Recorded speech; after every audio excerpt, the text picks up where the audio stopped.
La lucha por la permanencia este año en la primera división española ha estado más reñida que nunca. Pese a que equipos como Valencia o Sevilla ya estén salvados, hay otros 5 equipos que se la juegan este fin de semana para saber si el año que viene juegan en primera o en segunda. Esos 5 equipos son Levante, Osasuna, Elche, Girona y Mallorca, y 2 de ellos acompañarán al ya descendido Real Oviedo el año que viene en segunda división. Si estás viendo el vídeo después de la jornada 38, pues ya sabrás quiénes han bajado. Pero estoy seguro de que no sabes cuáles son las implicaciones económicas de bajar a segunda división.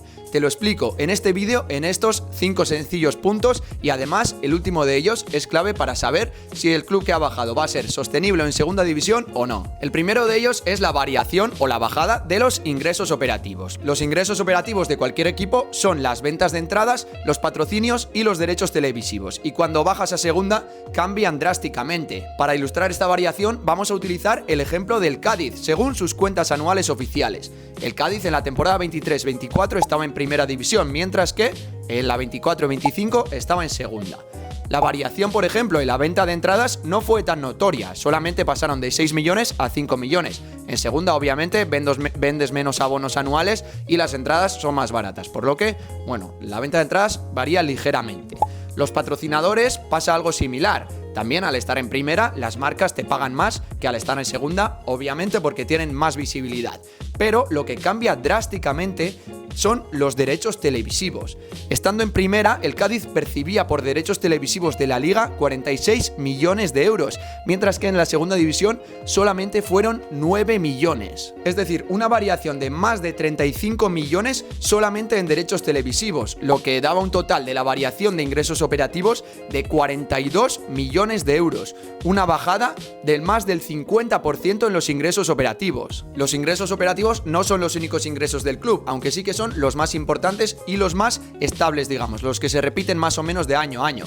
Otro ingreso que no es tan estable son los ingresos por ventas, que al bajar a la segunda división, generalmente los equipos se desprenden de sus estrellas y con ello hacen caja, digamos, para poder mantenerse en esa categoría. Volvemos a los ejemplos que bajaron en la temporada 23-24 y de los cuales tenemos datos oficiales de la temporada 24-25, que fueron curiosamente 3 equipos andaluces, Cádiz, Granada y Almería, y los 3 pues vendieron a varias de sus estrellas. Por ejemplo, Cádiz vendió a Ledesma y Arzamendia por una plusvalía total, según sus cuentas anuales oficiales, de 2,5 millones. Granada vendió a Brian Zaragoza y a Mirto Uzuni por una plusvalía total de 11,3 millones, y Almería, pese a que no tengamos datos oficiales de la 24-25 y no podamos saber la plusvalía, sí que vendió a jugadores importantes que según Transfermarkt rondaban un total de ventas de unos 14 millones de euros. Por ejemplo, Largi Ramazani y César Montes. Como decía, este ingreso es muy variable. Un año puedes vender a muchos jugadores y el año siguiente a ninguno. Generalmente cuando bajas a segunda división, pues tienes más ventas, te tienes que desprender de tus estrellas, aparte de porque cobran mucho, porque tienes que hacer caja con alguien. Y es posible también que en un año en primera, por lo que sea, vendas a más jugadores. Por lo que, bueno, esta variación pues es un poco orientativa y cambia mucho de caso a caso. Lo que es también un ingreso fijo, y es solamente un ingreso para los equipos que bajan de primera división a segunda división, son lo que se llaman los pagos paracaídas. Estos pagos son una ayuda, digamos, para que, como dice el nombre, puedas aterrizar mejor, el aterrizaje pueda ser más suave en segunda división debido a este decremento de ingresos operativos, y es por ello que la Liga da una ayuda económica a esos equipos que recién descienden a segunda división. Esta ayuda económica, volviendo a los casos que bajaron en la temporada 23-24, fue de 13,8 millones en el caso del Cádiz, 9 millones en el caso del Granada y 10,5 millones en el caso del Almería. Y aquí os preguntaréis, ¿por qué el Granada percibe menos dinero que el Almería o el Cádiz? Pues porque estos pagos paracaídas son variables en función de los años que llevas en primera y de lo que has ingresado esos años por derechos televisivos ahí.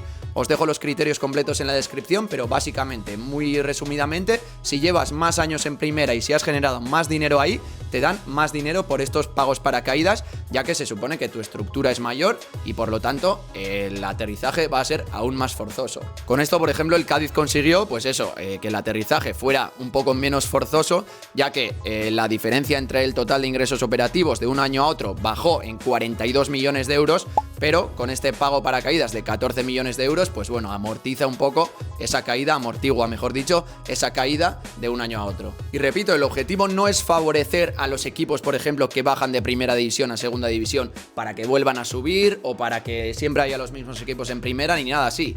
El objetivo es, digamos, que el aterrizaje, como decíamos, sea menos forzoso en esta segunda división, donde tienes menos ingresos, pero tu estructura general a priori se mantiene. Hasta ahora solo hemos hablado de la variación de ingresos cuando bajas de primera división a segunda división, pero ojo, porque los equipos también suelen tener una disminución de gastos. La disminución principal suele venir por los gastos de personal, que es el gasto más importante de cualquier equipo de fútbol. El gasto de personal es básicamente los sueldos de los jugadores. Cuando bajas a segunda división suele haber cláusulas, por ejemplo, en los contratos de los jugadores que dicen que estando en primera la remuneración va a ser una, y si bajas a segunda la remuneración baja. Y también, como decíamos, los equipos se suelen desprender de sus estrellas, que son los que más suelen cobrar. En el caso del Cádiz, por ejemplo, los gastos de personal en primera fueron de 48 millones de euros en la temporada 23-24 y en segunda división los bajaron hasta los 19 millones. Este caso del Cádiz es un poco extremo, esta bajada tan brutal de gastos de personal no se suele dar y eso explica también que el Cádiz ahora mismo tenga peores jugadores y que esté más bien abajo en la tabla, en lo que es la segunda división incluso, pero pues bueno, podéis aquí, también es una ilustración de que aparte de que los ingresos te bajan, también pues tienes que ajustar tu estructura, ya que si no, pues si tienes menos ingresos y sigas gastando lo mismo, pues no vas a ser un club sostenible ni mucho menos. Y como decíamos, este quinto y último punto va a ser clave para entender cómo le va a ir a un equipo si baja a segunda división, y esa es su situación en cuanto a deudas. En este vídeo lo he reducido solamente a la situación en cuanto a deudas, pero con esto me refiero a que no solo hay que ver cómo te varían los ingresos y los gastos, sino que hay que entender la situación macro del club, a nivel de cuánta deuda tiene y si esa deuda la tiene que pagar a muy corto plazo, a largo plazo, etc. Aún así, en este vídeo nos vamos a remitir únicamente, por ejemplo, a ver los porcentajes de endeudamiento que tiene cada uno de los equipos que opta a bajar a segunda división junto al Real Oviedo. En este caso, de izquierda a derecha, el Elche, por ejemplo, tiene un porcentaje de endeudamiento bajísimo, lo que es muy bueno. De hecho, este porcentaje es de los más bajos de toda la liga, por lo que si baja a segunda división no tiene muchas deudas que pagar, por lo que va a seguir siendo un club sostenible. En cambio, el Levante pues tiene un endeudamiento horrible, 185%. Este dato, si entendéis un poco de ratios financieros, cualquier empresa normal estaría quebrada, no lo siguiente, y el Levante de hecho es el equipo que más endeudamiento tiene, porcentaje de endeudamiento, que esto no quiere decir mayor deuda en números absolutos, pero sí el porcentaje de endeudamiento, ratio entre pasivos y activos. El Levante es el peor ratio en toda la liga en cuanto a endeudamiento, y si baja a segunda va a tener que reestructurarse prácticamente obligatoriamente, ya que si no, no va a poder pagar todas las deudas que tiene. Así que si tu equipo baja a segunda, o si ya ha bajado, si estás viendo por ejemplo el vídeo después del fin de semana, ya sabes cómo van a cambiar sus finanzas. Nos vemos en el siguiente vídeo. Un saludo.